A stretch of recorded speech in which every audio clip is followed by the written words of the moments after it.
तो दोस्तों आज हम फिर से आपके लिए लेकर आए हैं देश दुनिया की सभी ताजा बड़ी खबरें।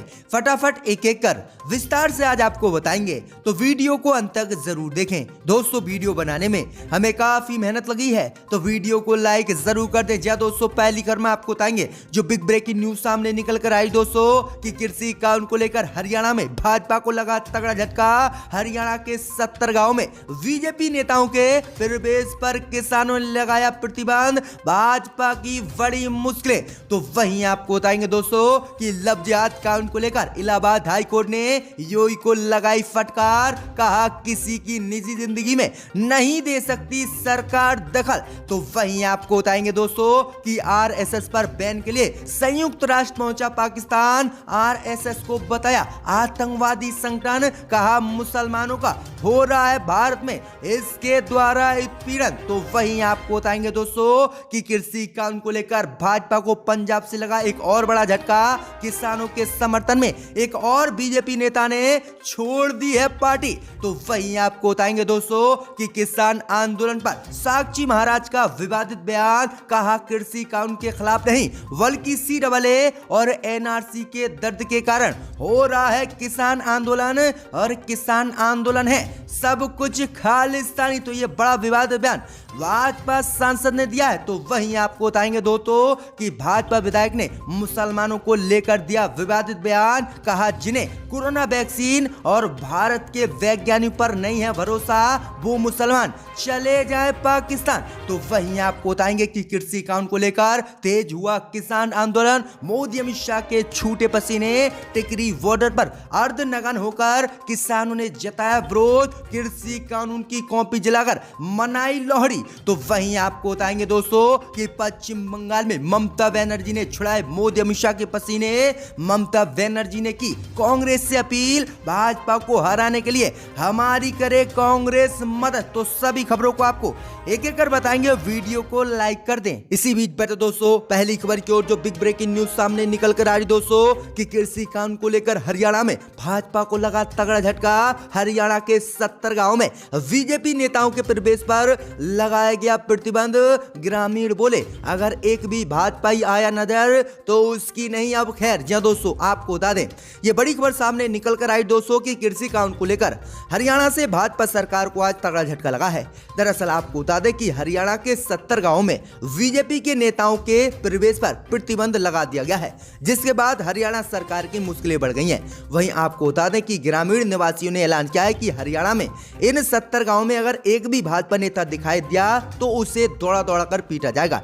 दरअसल आपको बता दें कि कृषि कानून का समर्थन करते हुए ये किसानों ने 70 गांवों में भाजपा नेताओं पर प्रतिबंध लगाया है। वहीं आपको बता दें कि अंबाला, कुरुक्षेत्र, करनाल, पानीपत और सोनीपत के अलावा जाटलैंड, रोहतक, जिंद, हिसार, भिवानी सहित अन्य गांव में ये प्रतिबंध लगाया गया है। वहीं ग्राम वासियों ने ऐलान किया है कि अगर कोई भी भाजपा का नेता यहां पर दिखाई दिया तो उसका बहिष्कार किया जाएगा और उसे बुरी तरह से पीटा जाएगा, जिसके बाद हरियाणा में भाजपा की मुश्किलें बढ़ गई हैं। दरअसल आपको बता दें कि हरियाणा में भाजपा सरकार भी गिर सकती है, क्योंकि बीजेपी और जेजेपी गठबंधन में फूट पड़ गई है और जेजेपी के विधायक खुलकर किसानों का समर्थन कर चुके हैं। तो ये बड़ी अपडेट आ रही है, बुरी तरह से हरियाणा में भाजपा को कृषि कानून को लेकर झटका लगा है। इसी बीच बता दोस्तों अगली खबर की ओर तो लव जिहाद कानून को लेकर इलाहाबाद हाई कोर्ट ने योगी को लगाई फटकार, नोटिस कर दिया रद्द। जी दोस्तों आपको बता दें ये बड़ी खबर सामने निकल कर आई दोस्तों कि लव जिहाद कानून को लेकर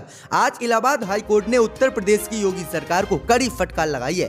दरअसल आपको बता दें कि अलग अलग धर्मों के कपल्स की शादी के मामले में बुधवार को इलाहाबाद हाई कोर्ट ने बड़ा फैसला सुनाया है और योगी सरकार को फटकार लगाई है। दरअसल आपको बता दें कि इलाहाबाद हाई कोर्ट ने कहा है कि उत्तर प्रदेश के स्पेशल मैरिज एक्ट के तहत शादी से 30 दिन पहले जरूरी तौर पर नोटिस देने के नियम को उत्तर प्रदेश इलाहाबाद हाई कोर्ट ने खत्म कर दिया है और कहा है कि इस तरह की सरकार की पॉलिसी प्राइवेसी के निजता के खिलाफ है और ये कपल्स की इच्छा पर निर्भर करता है कि वह 30 दिन पहले सरकार को नोटिस दे या नहीं दे। वहीं आपको बता दें दें कि योगी सरकार ने लव जिहाद कानून बनाया था, जिसमें एक प्रावधान किया था कि अगर अलग अलग धर्मों के लोग हैं तो वह शादी से पहले 30 दिन जो है डीएम साहब को नोटिस दें और इसकी जानकारी दें कि वह अलग अलग धर्मों की होने की वजह से शादी कर रहे हैं। लेकिन इलाहाबाद हाई कोर्ट ने इस नोटिस को आज खारिज कर दिया और योगी सरकार को फटकार लगाई। साथ ही इलाहाबाद हाई कोर्ट ने कहा कि अगर अलग अलग धर्मों के लोग बालिग हैं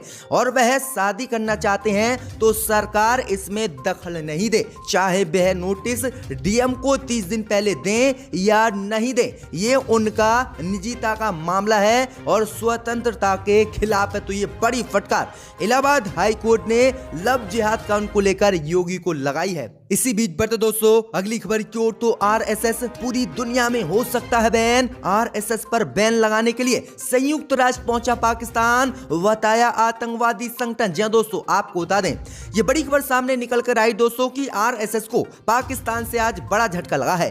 दरअसल आपको बता दें कि पाकिस्तान आरएसएस को बैन कराने के लिए आज संयुक्त राष्ट्र पहुंच गया है और संयुक्त राष्ट्र में पाकिस्तान ने आरएसएस को हिंसक राष्ट्रवादी संगठन और आतंकवादी संगठन बताया है और यूएनए से मांग की है कि आरएसएस पर तत्काल बैन लगाया जाए। वहीं आपको बता दें कि पाकिस्तान के राजदूत मुनीर अकरम ने मंगलवार को संयुक्त राष्ट्र सुरक्षा परिषद में दुनिया भर के हिंसक राष्ट्रवादी समूहों को आतंकवादी संगठन घोषित करने की मांग की है। उन्होंने अपने भाषण के दौरान बीजेपी और भारत में हिंदू मुसलमान का राग भी अलापने की कोशिश की है। उन्होंने कहा कि आरएसएस भारत में मुसलमानों के खिलाफ हिंसा फैलाता है और मुसलमानों को दबाने की भारत में आरएसएस कोशिश करता है। वहीं आपको बता दें कि आगे पाकिस्तान ने कहा कि तत्काल इस पर यूएनए जो है बैन लगाए और पूरी दुनिया में आरएसएस को बैन किया जाए, क्योंकि ये दुनिया के लिए खतरनाक संगठन बनना है और भारत में मुसलमानों के साथ अत्याचार आरएसएस के लोग कर रहे हैं। वहीं आपको बता दें कि इसके बाद संयुक्त राष्ट्र में आरएसएस की कड़ी किरकिरी हुई है और कभी भी यूएन आरएसएस पर बैन लगा सकता है। तो ये बड़ी अपडेट आ रही कि आरएसएस पर बैन लगाने के लिए संयुक्त राष्ट्र पहुंच गया है पाकिस्तान। इसी बीच बढ़ते दोस्तों अगली खबर की ओर, तो कृषि कानून को लेकर भाजपा को लगा एक और बड़ा झटका। किसानों के समर्थन में एक और भाजपा नेता ने छोड़ी भाजपा पार्टी। जी दोस्तों, आपको बता दें ये बड़ी खबर सामने निकल कर आई दोस्तों कि कृषि कानून को लेकर आज एक बार फिर से भाजपा को तगड़ा झटका लगा है।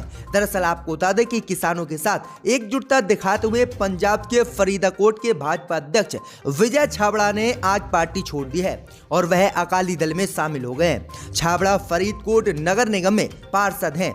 मालूम हो कि कुछ दिन ही समय पहले शिरोमणि अकाली दल ने भाजपा से अलग होते हुए अपना ऐलान कर दिया था और अपना समर्थन भाजपा से वापस ले लिया था।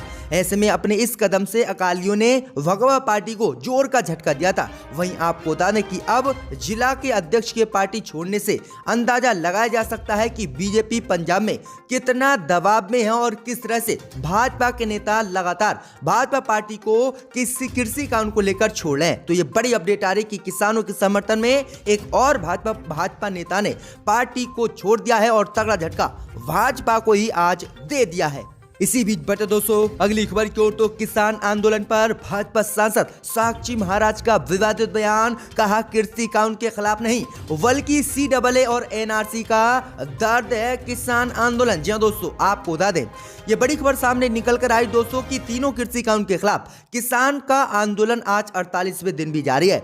इसी से भाजपा नेता सहित भाजपा सरकार बुरी तरह से बौखलाई हुई है और इस आंदोलन को खत्म करने की नई साजिश रच रही है। कभी इसे खालिस्तानी समर्थक बताती है तो कभी इसे पाकिस्तानी समर्थक किसान आंदोलन बताती है। इसी सब के बीच भाजपा के वरिष्ठ नेता और भाजपा सांसद साक्षी महाराज ने आज विवादित बयान किसान आंदोलन को लेकर दिया है। जी दोस्तों, आपको बता दें कि भाजपा सांसद साक्षी महाराज ने कहा है ये किसान आंदोलन कृषि कानून के खिलाफ नहीं बल्कि ये दर्द सीएए और एनआरसी का है। मंगलवार को अपने जन्मदिन के मौके पर साक्षी महाराज ने कहा कि किसान आंदोलन में सभी किसान नहीं है, कुछ लोग किसान हैं, वही जो असली किसान हैं वो तो खेतों में काम कर रहे हैं। भाजपा सांसद ने आगे कहा कि ये आंदोलन किसान कानूनों को लेकर नहीं हो रहा है बल्कि निशाना कहीं और इरादे कुछ और हैं। ये दर्द सीएए और एनआरसी का है। कुछ लोगों को अनुच्छेद 370 जम्मू कश्मीर से हटाने का दर्द भी है और जो अयोध्या में श्री राम का मंदिर बनना है उसका भी इस किसान आंदोलन में लोगों को डर है। तो ये किस तरह से विवादित बयान साक्षी महाराज ने दिया है और कहा है कि ये खालिस्तानियों का संगठन है और खालिस्तानी ही किसान आंदोलन के किसान कानून के खिलाफ किसान आंदोलन में बैठे हुए हैं। तो ये बड़ा विवादित बयान भाजपा सांसद साक्षी महाराज ने दिया है। इसी बीच बैठे दोस्तों अगली खबर की ओर। तो भाजपा विधायक का मुसलमानों पर विवादित बयान, कहा कुछ मुसलमानों को वैज्ञानिक पर नहीं भरोसा इसलिए चले जाएं वो पाकिस्तान। जी दोस्तों आपको बता दें ये बड़ी खबर सामने निकल कर आई दोस्तों कि भाजपा विधायक संगीत सोम ने मुसलमानों को लेकर एक बड़ा विवादित बयान आज दे दिया है। जी दोस्तों आपको बता दें कि भाजपा विधायक संगीत सोम ने कहा है कि देश के कुछ मुसलमानों को हमारे वैज्ञानिक और पुलिस पर भरोसा नहीं है। वे प्रधानमंत्री मोदी पर भी विश्वास नहीं करते हैं लेकिन उन्हें पाकिस्तान पर भरोसा है। ऐसे लोग चाहे तो पाकिस्तान जा सकते हैं लेकिन वैज्ञानिकों पर शक नहीं कर सकते। दरअसल आपको बता दें कि ये जो बयान है वो कोरोना वैक्सीन को लेकर दिया है क्योंकि कोरोना वैक्सीन का लगातार मुस्लिम देश विरोध कर रहे हैं और कुछ मुस्लिम देशों ने इस वैक्सीन को हलाल भी बताया है। लेकिन भारत में अभी किसी भी मुसलमान ने इस वैक्सीन को हराम नहीं बताया और इसका विरोध नहीं किया है। लेकिन फिर भी भाजपा विधायक किस तरह से कोरोना वैक्सीन की आड़ में मुसलमानों पर हमला बोल रहे हैं जबकि किसी भी मुसलमान ने देश में इस वैक्सीन का बहिष्कार नहीं किया। और लोगों ने कहा, बड़े बड़े उलमाओं ने कहा कि अगर कोरोना वैक्सीन हराम भी है तब भी उसे इस हालत में लगवाया जा सकता है क्योंकि कोरोना वायरस को खत्म करने के लिए और कोई दवा नहीं बनी है। लेकिन फिर भी भाजपा नेता मुसलमानों पर सवाल कोरोना वैक्सीन को लेकर उठा रहे हैं। इसी बीच बैठे दोस्तों अगली खबर की ओर। तो कृषि कानून को लेकर टिकरी बॉर्डर पर आधे नंगे होकर किसानों ने जताया विरोध। कृषि कानून की कॉपी जलाकर मनाई लोहड़ी। जी दोस्तों आपको बता दें ये बड़ी खबर सामने निकल कर आई दोस्तों कि सुप्रीम कोर्ट ने कृषि कानून पर आगामी आदेश तक रोक लगा दी लेकिन किसान अपनी मांग पर अड़े हुए हैं। उनका साफ शब्दों में कहना है कि सरकार कृषि कानून को वापस ले। इस बीच किसानों ने सिंधु बॉर्डर पर कृषि कानून की कॉपियां जलाकर लोहड़ी मनाई है और कहा कि मोदी सरकार जब तक कृषि कानून को वापस नहीं लेगी तब तक वह वापस नहीं जाएंगे। वहीं किसानों ने सुप्रीम कोर्ट के फैसले को भी मानने से इनकार कर दिया है। वहीं किसानों ने लोहड़ी मनाते हुए और कृषि कानून की कॉपी जलाते हुए कहा कि सुप्रीम कोर्ट से हमने मांग की थी कि सुप्रीम कोर्ट तीनों कृषि कानून को रद्द करे, ना कि हमने रोक लगाने की मांग की थी। वहीं किसानों ने कहा कि अब मोदी सरकार ने रोक लगा दी है लेकिन जब किसान आंदोलन खत्म हो जाएगा तो फिर से इसे लागू कर देगी। तो इसलिए हम 50 दिन से यहाँ पर बैठे हुए हैं और हम किसी भी कीमत पर अब वापस नहीं जाएंगे। तो ये बड़ी अपडेट आ रही है। जबरदस्त विरोध टिकरी बॉर्डर पर अर्धनग्न होकर किसानों ने जताया है। इसी बीच बैठे दोस्तों अगली खबर की ओर। तो पश्चिम बंगाल में ममता बनर्जी ने कांग्रेस से की अपील, भाजपा को हराने के लिए करें हमारी मदद। जी दोस्तों आपको बता दें ये बड़ी खबर सामने निकल कर आ रही है कि पश्चिम बंगाल विधानसभा चुनाव को लेकर बीजेपी और टीएमसी में लगातार जबरदस्त भिड़ंत हो रही है और लगातार भाजपा दावा कर रही है कि वह पश्चिम बंगाल में 200 से अधिक सीटें जीतेगी और सरकार बनाएगी। अब इसी को लेकर टीएमसी मुख्यमंत्री ममता बनर्जी ने आज बड़ा ऐलान कर दिया है। मुख्यमंत्री ममता बनर्जी ने कांग्रेस से अपील की है कि वह भाजपा को पश्चिम बंगाल में हराने के लिए उनकी मदद करे। वहीं आपको बता दें कि ममता बनर्जी का सीधा इशारा गठबंधन की तरफ है। वहीं आपको बता दें कि टीएमसी मुख्यमंत्री ममता बनर्जी ने कांग्रेस को खुला ऑफर अब गठबंधन का दे दिया और कहा है कि भाजपा को पश्चिम बंगाल में हराने के लिए कांग्रेस और वाम दल टीएमसी से गठबंधन करें और भाजपा को यहां पर हराने में हमारी मदद करें। तो ये बड़ी अपडेट आ रही कि अब कांग्रेस जल्दी टीएमसी से गठबंधन कर सकती है।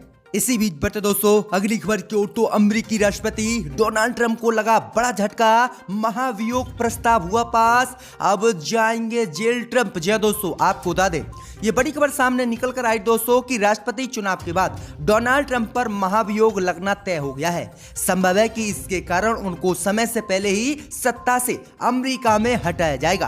प्रतिनिधि सभा ने अमेरिका की राजधानी में तोड़फोड़ के बेहद गंभीरता से लेते हुए महाभियोग का प्रस्ताव चुनाव आज पास करा लिया है। महाभियोग के पक्ष में 222 लोगों ने वोट डाला और इसके विरोध में 211 लोगों ने ही वोट डाला है और अमेरिकी राष्ट्रपति डोनाल्ड ट्रंप की बुरी तरह से हार हुई और महाभियोग प्रस्ताव पास हो गया है। दरअसल आपको बता दें कि अमेरिका की राजधानी समेत कई प्रांतों में अमेरिकी राष्ट्रपति डोनाल्ड ट्रंप के चुनाव हारने के बाद उनके समर्थकों द्वारा तोड़फोड़ की गई थी, जिसको गंभीर हालात पैदा करने के लिए अमेरिका के राष्ट्रपति डोनाल्ड ट्रंप को मतदान के दौरान उम्मीदवार ठहराया था और इसी को लेकर अब डोनाल्ड ट्रंप की मुश्किलें बढ़ गईं और महाभियोग प्रस्ताव पास हो गया। अब डोनाल्ड ट्रंप जल्दी हटा दिए जाएंगे। तो ये बड़ी अपडेट आ रही है, बड़ा झटका डोनाल्ड ट्रंप को लग गया है। इसी बीच बढ़ते दोस्तों अगली खबर की ओर, तो एमएलसी चुनाव के लिए समाजवादी पार्टी ने उम्मीदवारों का किया ऐलान। जय दोस्तों, आपको बता दें कि यूपी में 12 सीटों पर 28 जनवरी को होने वाले विधान परिषद चुनाव के लिए सपा ने 2 उम्मीदवारों का ऐलान किया है। सपा ने प्रत्याशी के तौर पर अहमद हसन और राजेंद्र चौधरी के नाम का ऐलान किया है। पार्टी के ऑफिशियल ट्विटर हैंडल से एक ट्वीट कर इस बात की जानकारी दी गई है। दरअसल आपको बता दें कि चुनाव के नामांकन का 11 जनवरी को शुरुआत हो रहा है। नामांकन की आखिरी तारीख 18 जनवरी रहेगी, जबकि नाम वापस लेने की आखिरी तारीख 20 जनवरी रखी गई है। वहीं आपको बता दें कि 12 सीटों पर अभी सबसे ज्यादा 6 सीटों पर समाजवादी पार्टी का एमएलसी का कब्जा है, जबकि 30 सीटों पर बीजेपी और 3 पर बसपा का कब्जा है। लेकिन अब विधानसभा में विधायकों की संख्या बल के लिहाज से 12 में से 10 सीटों पर बीजेपी की जीत पक्की मानी जा रही है। अगर उसे बसपा का साथ मिलता है तो ये संख्या 11 भी हो सकती है। ऐसी स्थिति में समाजवादी पार्टी महज 1 सीट ही जीत पाएगी। तो ये बड़ी अपडेट आ रही है कि अखिलेश यादव ने 2 उम्मीदवारों का ऐलान कर दिया है। और यकीनन जो अपोजिशन की तरफ से एहतजाज हो रहा था इसलिए हो रहा था।